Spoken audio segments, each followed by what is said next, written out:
Hello दोस्तों, digital cinematics academy में एक बार फिर से आप सभी का स्वागत है। दोस्तों, जैसा पिछले एपिसोड में आप सभी ने देखा, हमने निकॉन ZR को टेस्ट किया था और हमें कुछ समस्याएं भी आई थी।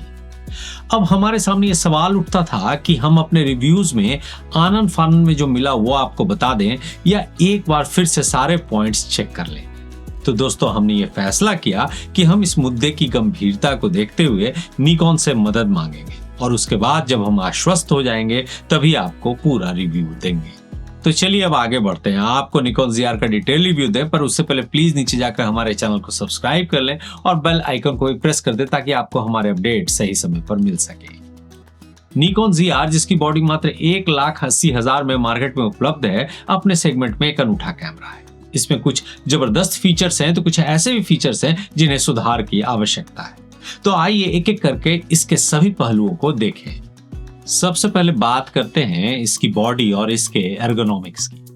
दोस्तों, जब ये कैमरा मेरे हाथों में आया तो मैंने महसूस किया कि कैमरा छोटा और काफी हल्का है। इसका वजन मात्र 540 ग्राम है। इसका मतलब यह है कि इसमें लंबे समय तक हैंड हेल्ड शॉट्स करना आसान हो जाता है। हल्का कैमरा आमतौर पे मूवमेंट में हल्का लगता है, लेकिन इन बॉडी स्टेबलाइजेशन के साथ ये एक हद तक बैलेंस मूव करता है। ये लाइट वेट एडवांटेज एक वेडिंग सिनेमेटोग्राफर और एक ब्लॉगर के तौर पर बहुत मददगार साबित हो सकता है। पर एक छोटी समस्या जो मुझे लगी वो है इसकी नॉन ग्रिप स्लिक बॉडी, जिस पर ग्रिप बनाए रखना काफी मुश्किल है, पर रिग लगते ही बॉडी थोड़ी भारी और पकड़ने में आसान हो जाती है।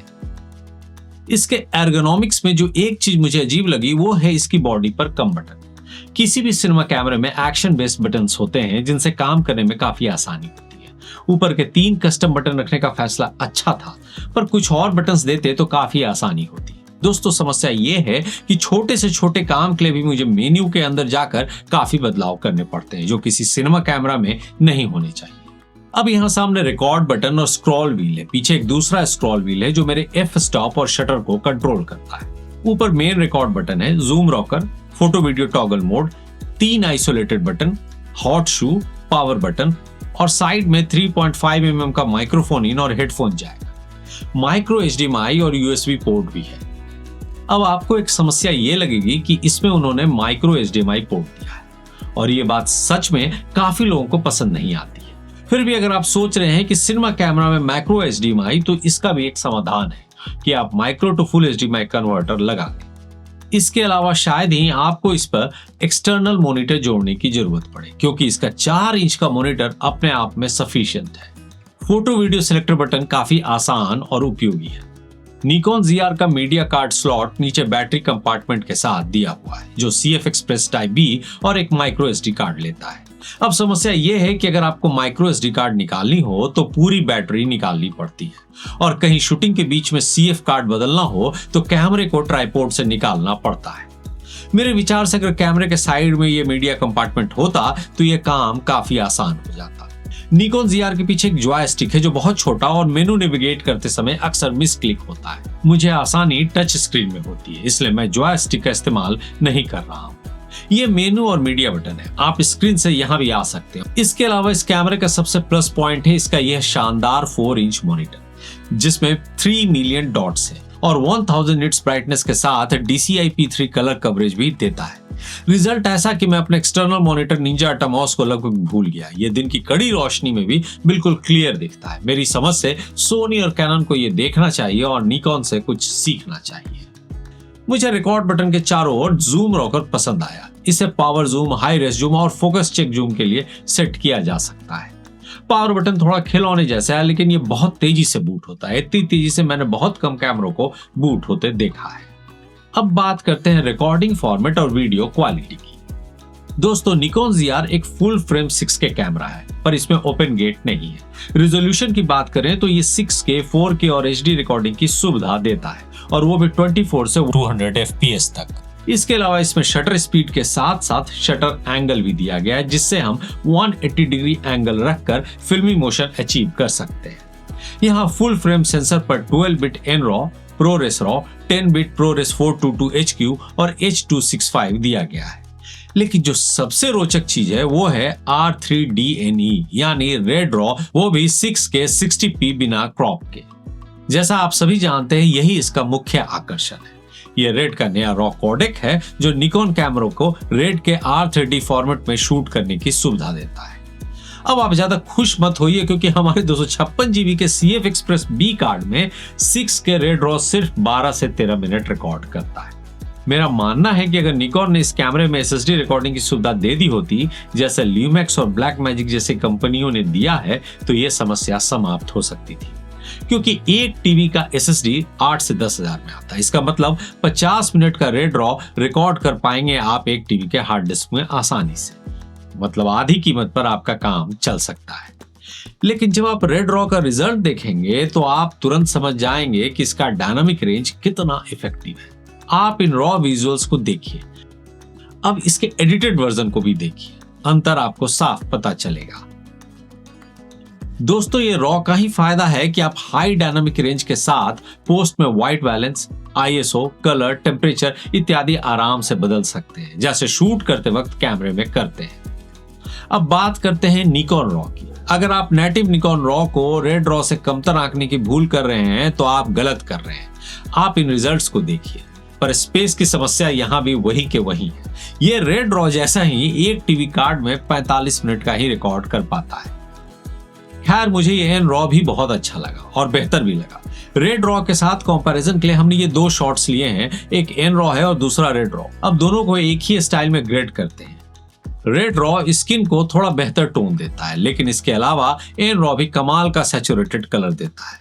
पर कलर ग्रेडिंग के वक्त एक अजीब समस्या मुझे लगी। इसका सॉल्यूशन अगर आप में से किसी को पता हो तो हमारे कमेंट बॉक्स में जरूर बताएं।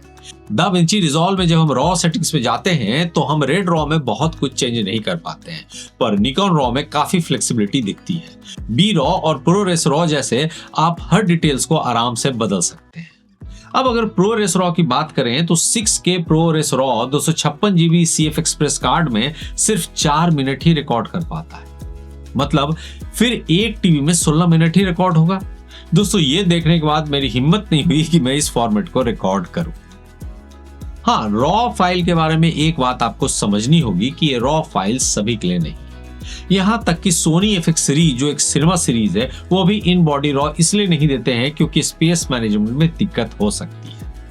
अगर आप किसी फिल्म की शूटिंग करते हैं या ब्रॉडकास्ट चैनल और OTT के लिए कंटेंट बनाते हैं तो आपको रेड रॉ या एन रॉ या बी रॉ या ProRes रॉ पर ही शूट करना चाहिए, जिससे पोस्ट में आप अपने हिसाब से मल्टी लेयर कलर ग्रेड कर सकते हैं।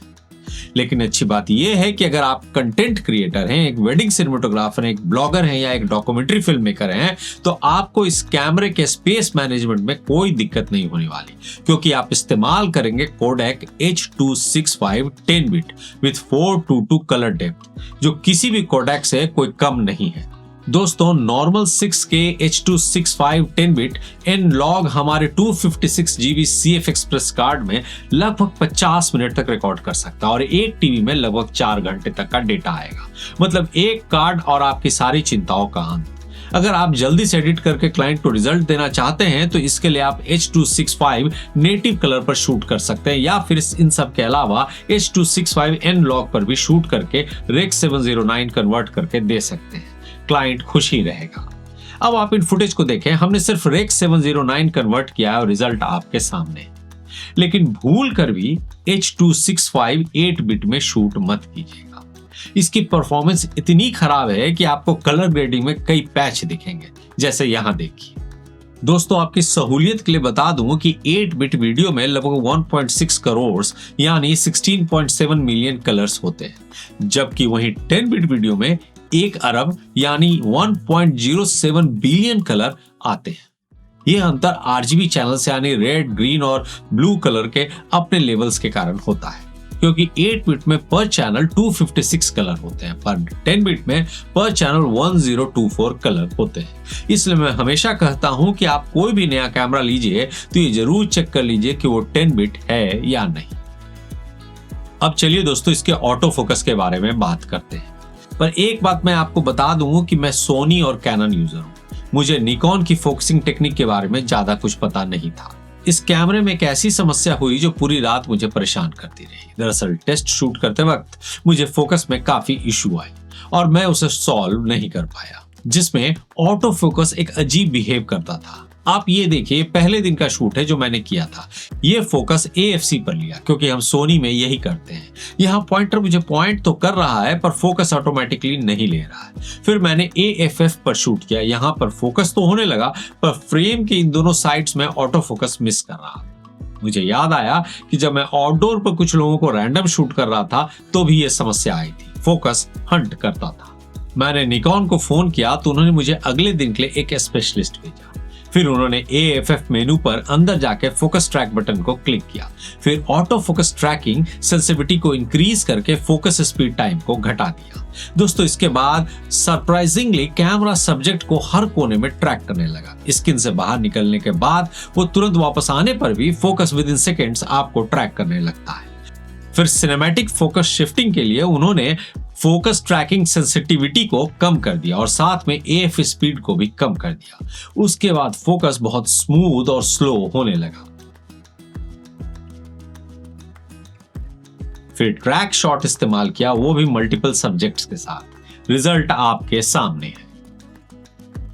मेरी समस्याओं का हल करने के लिए निकॉन आपका धन्यवाद। तो दोस्तों, मेरी समस्याओं का सबसे बड़ा कारण था कि इसके मेन्यू को ठीक से नहीं समझ पाना, और ये वही समस्या है जिसकी बात मैं अपने पिछले एपिसोड में कर रहा था। इसलिए दोस्तों, जरूरी नहीं है कि हमें हर चीज पता हो। हर मशीन की अपनी टेक्निकलिटी होती है। अगर आपको कुछ समझ में नहीं आए तो परेशान ना हो, बल्कि कंपनी वालों से बेफिक्र होकर पूछें, वो आपकी मदद खुलकर करेंगे।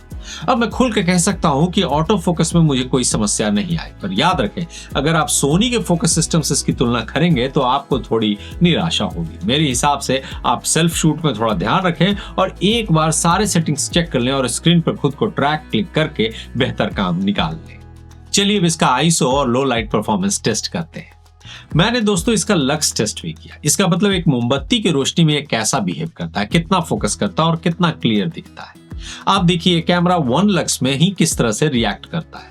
अंधेरे से रोशनी में आते ही इसने कुछ ही वक्त में मुझे फोकस में ले लिया, पर लाइट के एडजस्टमेंट की वजह से अंत में थोड़ा फोकस हंट करने लगता है। इतनी कम रोशनी में भी ये लगभग क्लीन इमेज देता है। अब इसी बात पर मैं ISO टेस्ट आपको दिखाता हूँ। ये देखिए, ये अलग अलग ISO पर इसके रिजल्ट है। अपने बेस ISO पर कैमरा बिल्कुल क्लीन इमेज डेटा देता है। इसमें कोई डाउट नहीं कि लो लाइट में ये एक शानदार कैमरा है।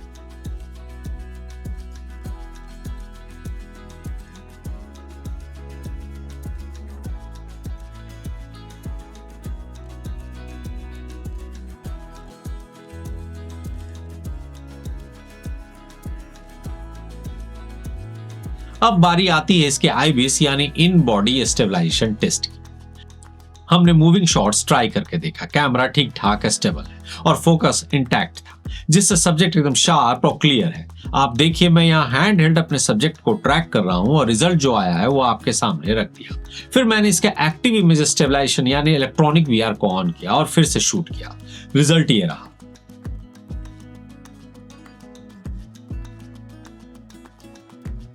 फिर हमने रन एंड गन शूट किया। मैंने आशीष को दौड़ने कहा और उसका रिजल्ट ये है।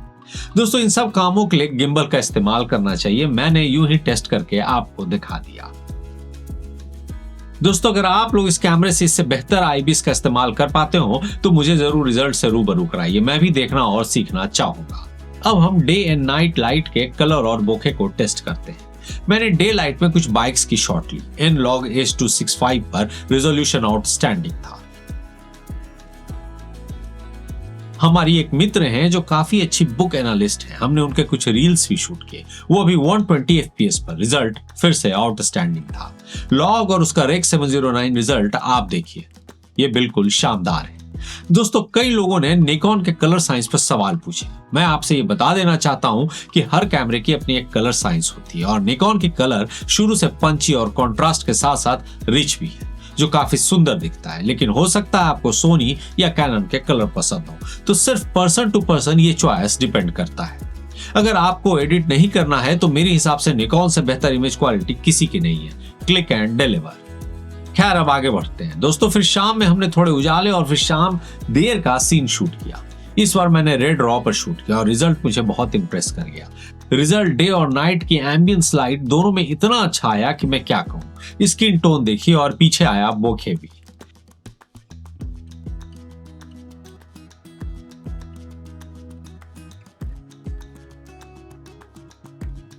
इस कैमरे में एक नई चीज है, आप इसमें प्रोडक्ट फोकसिंग ऑन कर सकते हैं और उसमें कोई भी पर्टिकुलर एरिया और उसका डायमेंशन भी सेट कर सकते हैं।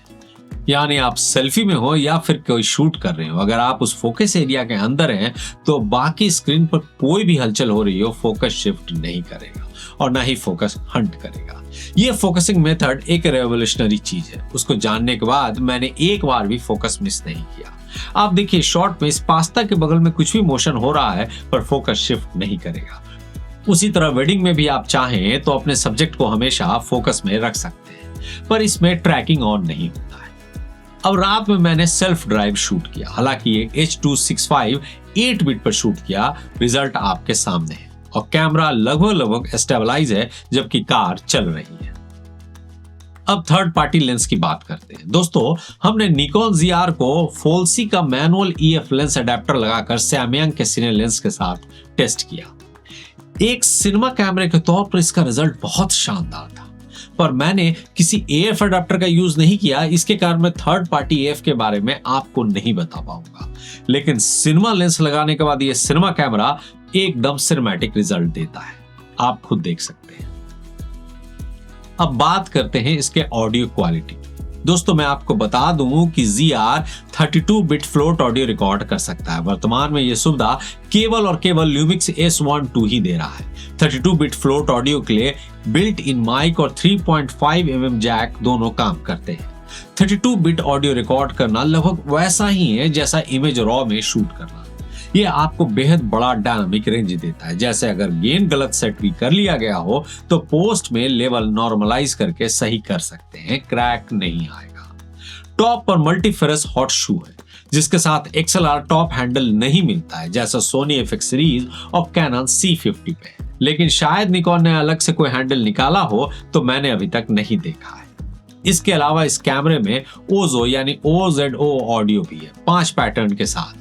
आप इसमें इन कैमरा माइक से 32 बिट में डिफरेंट डायरेक्शन की आवाज सेपरेट रिकॉर्ड कर सकते हैं, लेकिन रॉ फॉर्मेट के साथ ये काम नहीं करता है। मैं आपको आवाज के कुछ सैंपल्स सुनाता हूं। यह है इन कैमरा ऑडियो। दोस्तों, ये ऑल डायरेक्शनल है, मतलब बाहर से जो आवाज आ रही है, ये मैं जो बोल रहा हूं, पीछे से जो आवाज आ रही है, सारी आवाजें इसमें आएंगी। और एडिटिंग में वॉइस कैंसिलेशन के साथ यही आवाज। दोस्तों, ये ऑल डायरेक्शनल है, मतलब बाहर से जो आवाज आ रही है, ये मैं जो बोल रहा हूं, पीछे से जो आवाज आ रही है, सारी आवाजें इसमें आएंगी। ये ऑडियो एक्सटर्नल माइक द्वारा लिया गया है। Did you invest too much into something और अब आपको लगता है वो वर्थ नहीं करता था? इसका मतलब आपने अपना डिसीजन क्लैरिटी के साथ नहीं लिया। To learn this very important life hack, choose this book. और वही उसके वॉइस आइसोलेशन के साथ। Did you invest too much into something और अब आपको लगता है वो वर्थ नहीं करता था? इसका मतलब आपने अपना डिसीजन क्लैरिटी के साथ नहीं लिया। To learn this very important life hack, choose this book. अब दोस्तों, आप फैसला खुद करें कि ये साउंड सिस्टम आपके कितने काम आएगा। तो चलिए दोस्तों, अब बात करते हैं इसके मेनू सिस्टम की। दोस्तों, मुझे निकॉन से एक रिक्वेस्ट है कि निकॉन आप अपने मेनू सिस्टम को थोड़ा आसान और बेहतर बना लीजिए, क्योंकि ये इतना कॉम्प्लेक्स है कि मुझे लखनऊ का भूल भुलैया भी इससे आसान लगने लगा है। ये कैनन, निकॉन और सोनी वाली ये बात क्यों नहीं समझते कि इतना कॉम्प्लेक्स मेनू बनाने की जरूरत नहीं है। सिर्फ एक ब्लैक मैजिक है जिसने सरल सिस्टम बनाया है। काम की चीजें साफ साफ दिखती हैं और वन टच काम होता है। मुझे बार बार इंटरनल मेनू में जाकर चीजों को ढूंढकर उसे एडजस्ट करने में काफी परेशानी हो रही थी, पर जिन्हें आदत है शायद उनके लिए कोई समस्या नहीं है। मुझे निकॉन यूजर से पूछना है कि क्या उन्हें मेनू सिस्टम में दिक्कत होती है या वो भी उसे उतना ही सरल समझते हैं। प्लीज कमेंट में जरूर बताएं। हाँ, ये भी हो सकता है कि उन्हें काम करते करते मेनू याद हो गया हो, जैसे मुझे सोनी का मेनू याद हो गया है, पर अब कैनन का इस्तेमाल कम कर दिया है तो उसमें कभी कभी दिक्कत होती है। अब आप सभी बैटरी की क्वालिटी के बारे में जानना चाहते होंगे, तो बैटरी की बात करें तो बैटरी खूब चलती है। अगर आपके पास 2-3 बैटरी है तो आप 24 घंटे के लिए निश्चिंत हो जाएं। अब सबसे जरूरी बात ओवर हीटिंग। दोस्तों, मैं ओवर हीटिंग का टेस्ट नहीं कर पाया क्योंकि रेड रॉ में कार्ड सिर्फ 12 मिनट चला, तो मैं कैमरा कैसे विदाउट इंटरप्शन 1 घंटे चलाता। लेकिन जितना मैंने समझा इसे गर्म नहीं होना चाहिए। और एक बात और, हम जब भी किसी कैमरे के ओवरहीट की बात करते हैं तो एक बात काफी ध्यान देनी होगी, हम मीडिया कौन सा इस्तेमाल कर रहे हैं। एक बार कोई मेरे पास आया कैनन का कैमरा लेकर कि ये 5 मिनट में बंद हो जाता है। जब मैंने कार्ड देखा तो पाया कि वो सबसे सस्ता वाला कार्ड था और वीडियो रिकॉर्ड करते वक्त कैमरा गर्म होने लगता था। दोस्तों, कंपनी जिन कार्ड्स को रिकमेंड करती है आप प्लीज उन्हीं का इस्तेमाल करें, वरना दिक्कतें आएंगी और आप सारा दोष कैमरे को देंगे। तो अंत में इसके स्टिल इमेज की बात करते हैं। हालांकि ये एक सिनेमा कैमरा है और इसमें इलेक्ट्रॉनिक शटर है, पर आप इसे एक फोटो कैमरे के तौर पर इस्तेमाल कर सकते हैं। हमने कई तस्वीरें ली और काफी अच्छी आई। हाँ, फ्लैश 1/60 सेकंड से ज्यादा सिंक नहीं करता है, इसलिए इसकी अपनी एक लिमिटेशन है। आप चाहें तो ये कैमरा अच्छी फोटो ले सकता है, पर बहुत प्रोफेशनल नहीं। एक बात जरूर है कि स्टिल के लिए निकॉन लेना ही है तो मेरी सलाह से निकॉन Z6 लेने की कोशिश करें। याद रखें उसकी वीडियो क्वालिटी भी शानदार है और NRAW 6 के 60p तक देता है। इसके अलावा ProRes RAW और ProRes HQ तो हैं। अब दोस्तों, इतने टेस्ट के बाद इस कैमरे के बारे में मेरी क्या राय है वो मैं आपको। तो सबसे पहले निकॉन ने एक शानदार कैमरा लॉन्च किया। क्वालिटी शानदार है। सिनेमेटोग्राफी के लिए 2 लाख से कम के बजट में इतनी सुविधा के साथ इस तरह का कैमरा मार्केट में अभी उपलब्ध नहीं है, इसलिए मैं इसे इसके सेगमेंट का किंग कहूंगा। निकॉन का कलर साइंस हो या रेड रॉ, सभी बहुत अच्छे आउटपुट देते हैं। स्लो मोशन भी शानदार है, इसलिए निकॉन यूजर्स जिनके पास निकॉन का लेंस सिस्टम है और भी कैमरे हैं वो इसे बेझिझक ले सकते हैं। इसलिए ये एक अच्छा इन्वेस्टमेंट है और आपको प्रॉफिट देकर ही जाएगा। तो वेडिंग और म्यूजिक वीडियो वालों के लिए ये इस रेंज में बेस्ट चॉइस साबित हो सकता है। लेकिन अगर आप कैनन और सोनी से शिफ्ट होने की सोच रहे हैं तो ये सलाह मैं आपको नहीं दूंगा, पर फिर भी आपकी इच्छा है तो एक बार इसे चेक कर लें और फिर तभी डिसाइड करें। और नए यूजर्स को मेरी सलाह है कि वो कैनन R6 को एक बार जरूर चेक करें और हो सके तो सोनी A7V का भी थोड़ा इंतजार कर लें, क्या पता कुछ अच्छा मिल जाए। तो चलिए दोस्तों, ये थी निकॉन ZR की कहानी हमारी जुबानी। अब चलने का वक्त हो रहा है। आपको ये एपिसोड कैसा लगा जरूर बताइए। कमेंट बॉक्स में अपना कमेंट करना ना भूलें। फिर मिलते हैं अगले एपिसोड में, तब तक के लिए हैप्पी फिल्मिंग एंड सायोनारा।